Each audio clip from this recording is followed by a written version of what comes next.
Outdoor Oklahoma, to help you enjoy and better understand your outdoor world. And now, your host for the Oklahoma Department of Wildlife Conservation, David Warren. Hi, I'm Neil Kies, filling in for Dave Warren. Welcome to Outdoor Oklahoma. Like I'm sure many of you feel, this is a favorite time of year. Everything's fresh and green, the weather's great, the bugs aren't biting too bad yet, and the fishing is usually good, and better yet, it's spring turkey season. So naturally, you guessed it, today we are going to bring you a spring turkey hunt, but in addition, we're going to share with you a very delicious and special way of preparing that spring turkey for the table. Behind me is our outdoor cooking specialist, Jim Waters, and his son, Nick, enjoying a little fishing. You all know Jim's wife, Luann Waters, from her many frequent appearances on the show in the past. Interestingly enough, today's show will feature Luann in her first quest for the wild turkey while hunting with our own Outdoor Oklahoma staff member, Paul Moore. So through the eyes of Jim, Luann, and Nick, let's see what happens.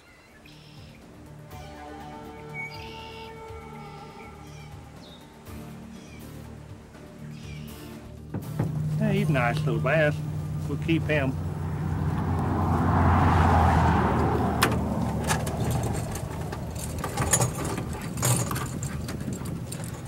I got another fish, Dad. At least I think I did. Yeah, I got another one. Oh! Me? We're still even. We're still even. You got to get him in the boat if you're going to win the bet. I got another one, Dad. Jeez, this one. Keep tip your pole up. A Hey, bass. a bass! All right. Play him a little. Let him come top the water. Atta boy. Good fish.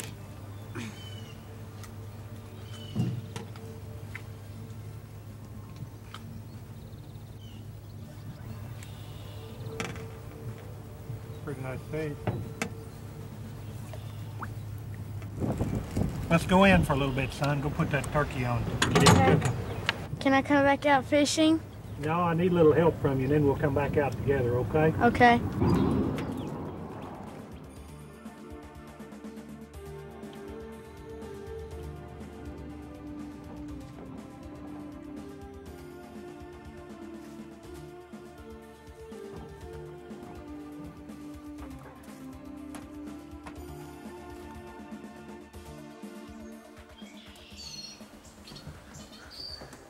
You want to open that door for me here, son? Yeah. Thank you. Get this ready. I need to spray this grate down first. How come? Well, it kind of keeps it from sticking. It makes it a lot easier to clean up when we get through. A little bit of cooking oil on there helps. You about ready for some turkey? Yeah, I like the way your turkey's fixed. Well, thank you, boy. Need to get a little butter on him here. Okay. We always put butter on a bird because it helps soak up the smoke and it keeps them moist, keeps your skin from drying out and cracking. Okay. This skin here, you want to help me here a little bit? I hadn't got this other side. This skin's a little ragged on it. Just pour the rest of it right up on top of him and then kind of rub it in there real good. Atta boy. Okay, I'm gonna lay him up in here. Okay. Before I do, I'm going to put some butter in the cavity here because as he cooks, that butter melts, keeps him moist, makes it have a good buttery taste. Okay. What's the foil over the thing for? That foil is to, whoops, the foil helps clean up, makes it a lot easier to clean it up. A little shack on top of that thing's what we're going to put the wood in. You want to give me some wood over, son? Yeah.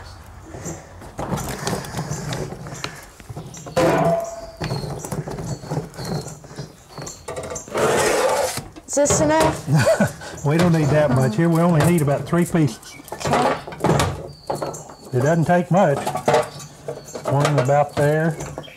Let's use 2. That's put the rest of it back. You know, one of the common mistakes that a lot of people make is they use too much wood when they're smoking a turkey, and it comes out like they're eating ashes rather than coming out like a good smoked turkey. Okay. Put it up. Make sure I've got hole down there opened up. Yep, got it. What's the hole for? That hole is to be able to let it draw. It's got to get the air in from the bottom, and then it comes around the bird and swirls around. It comes back out this hole up here. How is this cooker any different from your other cooker you usually use? Yeah, the one that I used to use all the time is a barrel type. You had to build charcoal down in the bottom of it, and then after you put the charcoal down in the bottom, you'd have to change it every once in a while, and it had a drip pan underneath it, or it had a pan that we'd put a little wine in or apple juice or something like that, and that would help keep the bird moist.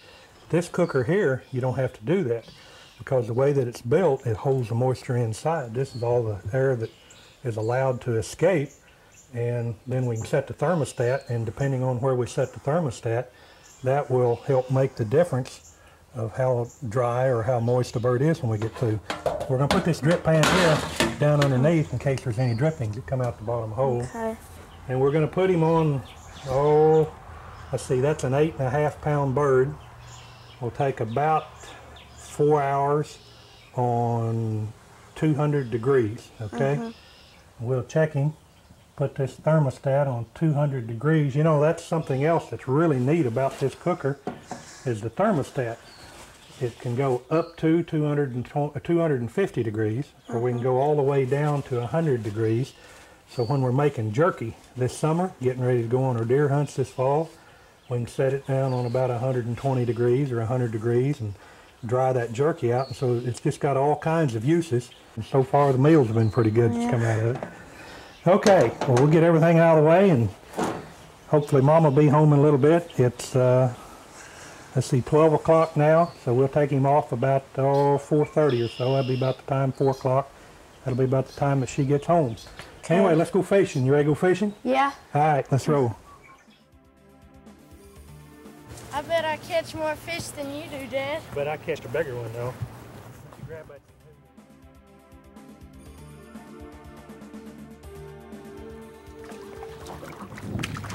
Man, oh, they count double when I catch them. Don't they? Don't they count double? Well, he's not very big. He's just 1.5 points. Nice little bass.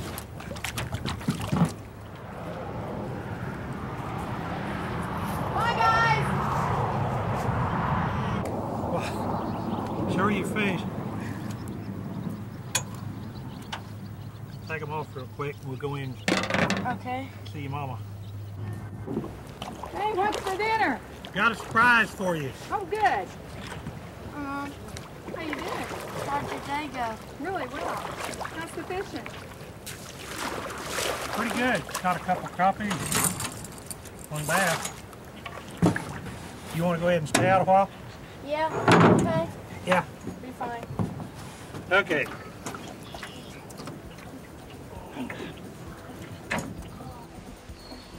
Well, this sure does smell good. That does smell pretty good, doesn't it? Well, this is a nice surprise to come home from a workshop and supper's almost ready. Well, I'm glad to be able to surprise you. Maybe it'll help add to your first turkey hunt. Really, it does. Now, this smells different. What kind of wood did you use? This is apple wood this time, as you know. A lot of times I've used hickory, but apple wood is a much milder flavored wood, and the recipe called for it, and so we thought we'd try apple wood this time. Well, and the spices smell different. We marinated it this time, we being Nick and me. And, They're my two favorite chefs. Yeah, we marinated it in apple cider, which is something else that the recipe called for. And Well, now, why cider this time? apple cider, I would presume, because it would moisten the meat, since the wild turkey is kind of a dry bird to start with, sweetens it a little bit, and then helps to keep it moist. And took a quart of apple cider, put about a 1/4 cup of garlic powder in it. Oh, good. I love garlic. Keep the vampires away. Approximately a 1/4 cup of celery flakes, approximately a 1/4 cup of onion powder, which also helps add to the flavor and zest it up a little bit. About 1/4 to 1/3 of a small bottle of Tabasco sauce. Oh, nice and spicy. Good. Yeah. Good. couple of tablespoons of whole black peppercorns, and approximately a quarter cup of Worcestershire sauce, which also helps to add to the brownness of the texture and makes the bird come out a little darker color. Stirred it all up, cooked it for approximately 30 to 45 minutes over low to medium heat, simmered it.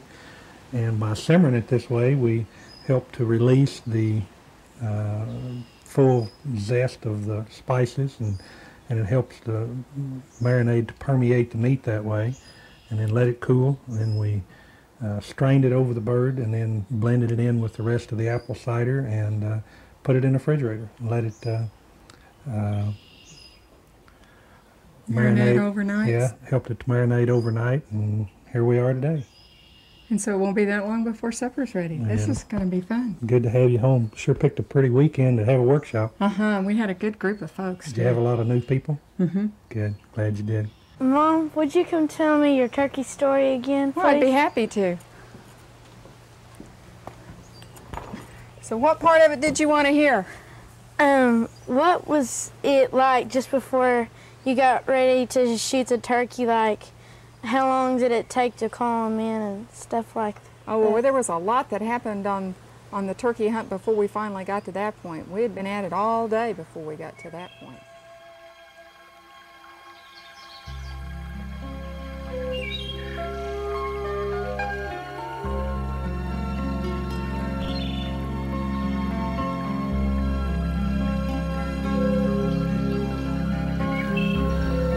And as you can see, it's quite a bit different out here than it is in eastern Oklahoma. But it is pretty country. Yeah, it is. What we're going to do tomorrow, opening day of the turkey season, we're going to try to get you on your first turkey, and maybe we can have some success with that. I'd like that. What we're going to do, the first thing in the morning, we're going to go out and probably set up, the birds like to roost along these draws, as you can see, all the big cottonwoods and things, and we're going to set up at the end of one of those and hopefully be able to get a turkey to come down right off the roost right to us. And I think we might have pretty good success. Usually you can hear them gobbling, and that's what we'll try to do, is get one. Well, now, if we aren't able to get one when it comes off of the roost, then probably what will we have for the rest of the day? Well, we found here at this place that the birds in the afternoon like to feed on the wheat late in the afternoon. And so what we'll do, we'll go check around the edge of the wheat, and we'll see if we can see some tracks and some droppings just to see what they've been using, what they've been frequenting, and set up there and just wait for them to come in, because they'll feed before they go up to roost. And so that might be a big plan for us to do. Well, now, you said to wait and see if they come in. Now, I know an awful lot of turkey hunting is the calling. And since this is my first turkey hunt, are you going to be the caller? I'll do the calling. Good. Well, let me show you. There's only 2 or 3 calls you really need to worry about knowing to call, but I'll go ahead and do it tomorrow. First call is the cluck. It's just like a chicken's cluck. Okay. And it's real simple, just a... And it kind of calms the birds down. You can hear birds when you see them feeding, they'll cluck. When they're just kind of loafing around or interacting, they'll cluck a little bit. And the other call that really helps is the yelp. Now, a lot of people say this is the mating call, but you'll hear it all over the place, and you can hear it pretty much year-round. And it's not just the hens that do it. You can hear jakes do it, and you can hear toms doing it every once in a while. And then a little purr is something I like to do, and it's real easy to do too.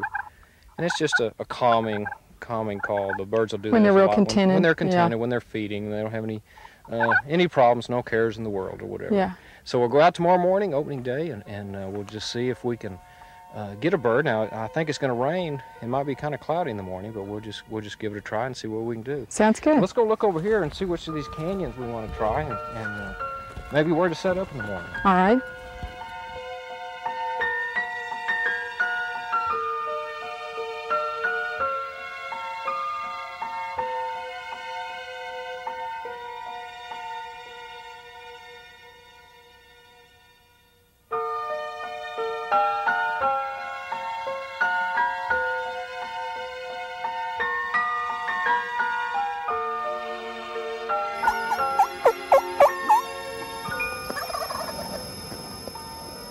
Opening morning did, in fact, turn out to be gray and overcast, but we got to see something that not many people have seen before. I'd heard about it for years, but this was the first time I'd ever seen it. An old tom was on top of a cottonwood tree just displaying and strutting, and he was up there still on his roost, and he was doing some gobbling too. It was pretty exciting.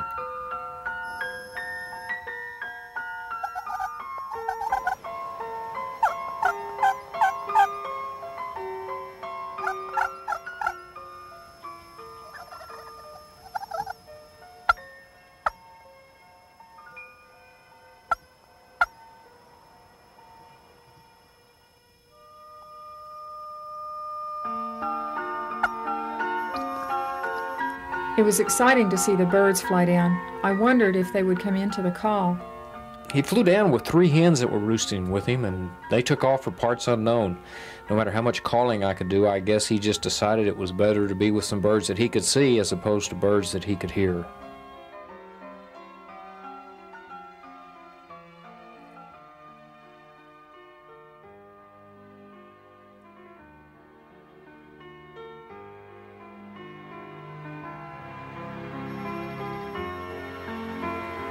Well, maybe we'll have a little better luck here. That other spot, it was so gray and everything this morning. We had that one tom come down and those hens, and they took off, and we couldn't get him to come back because he had 3 with him, I guess. But we're going to try this spot. We came over and looked at it this morning, did a little scouting, and the area right in front of us here was really torn up good. You saw those tracks. And Yeah, there was lots of sign.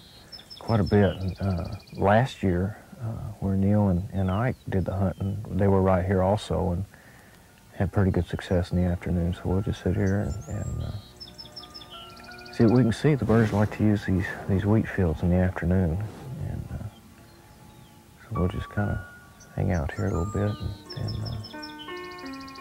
and see how it goes. And might be a while before they get here, but I think we'll see some birds sometime today here.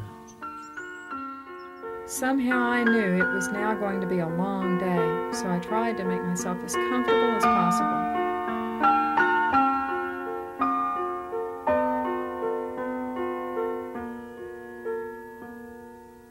Well, the hours dragged by, and I caught myself napping on several occasions.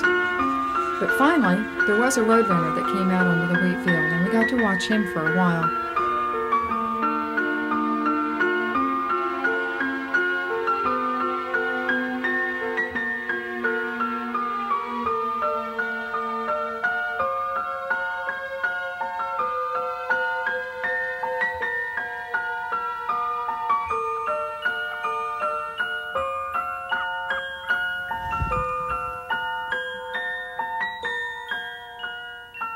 Finally, off to the side.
I was trying to keep Luann calm, but then I realized I needed to put some effort into keeping myself calm.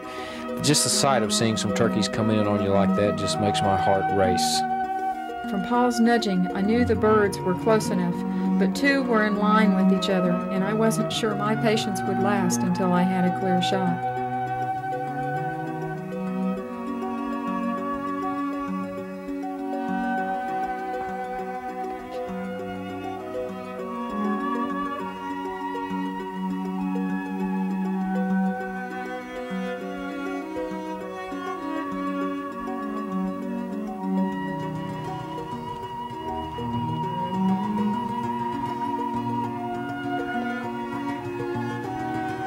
Great. All right, Luann, good shot, good shot.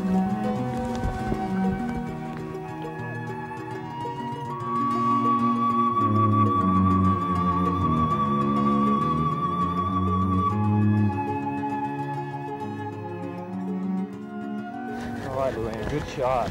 Thank you. First turkey? Yes. Okay. Woo. Well worth it, wasn't it? Yeah, it was. Nice bird.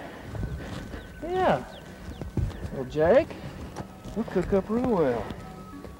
That's some spurs. Not bad for a first turkey, huh? Tail make a nice fan. There you go. One thing about shooting them, you got to carry. That's true. I'll take a shotgun for you. Thanks. Let's go take it down over here and we'll weigh it and everything, and then we'll pluck it. Didn't Jim say he Yeah. would pluck and cook it? So do that soon. It's a lot easier. Okay, 13, a little over 13, almost 14. Good little bird. Good. All right.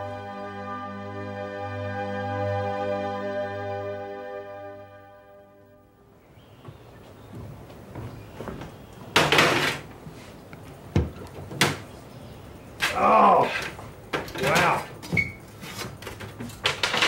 Beautiful job. That looks good, Dad. All right. You want to close that door behind me? Yeah. Turkey ready? Let's eat. Y'all ready to eat? Oh, Yeah. you bet. Boy, that sure came out pretty. Oh, that does look good. It's been a long day. I'm ready for this. Me too. Well, looky there. There's Neil Kais. Hey! Wow! Boy, this is great, folks. You know, You just showed up at the right time, didn't you? I know it. would you do us the honors of carving the bird? Oh, I'd be happy to. You know what's really a darn shame is that Steve Weber can't join us. I know it. I know it. He would enjoy this so much. You know, Well, I don't know why the heck I can't. oh, that's great. Oh. Okay, guys, let's go for it. There you go. I tell you what, I'll grab another chair while you carve the bird. Well, I wanted to congratulate you on the beautiful bird you've processed here. It really looks excellent. I'm looking forward to eating it. And Luann, I want to congratulate you on your first turkey. Thank you. Thank you. All right. And folks, I hope you enjoyed visiting with the Waters and seeing the special things that they do as much as we have enjoyed working with them today. As you can see, they know how to do it right. And folks, thank you very much for spending the time with Outdoor Oklahoma. Thank you. Nick, you too. So long. We'll see you next week, folks.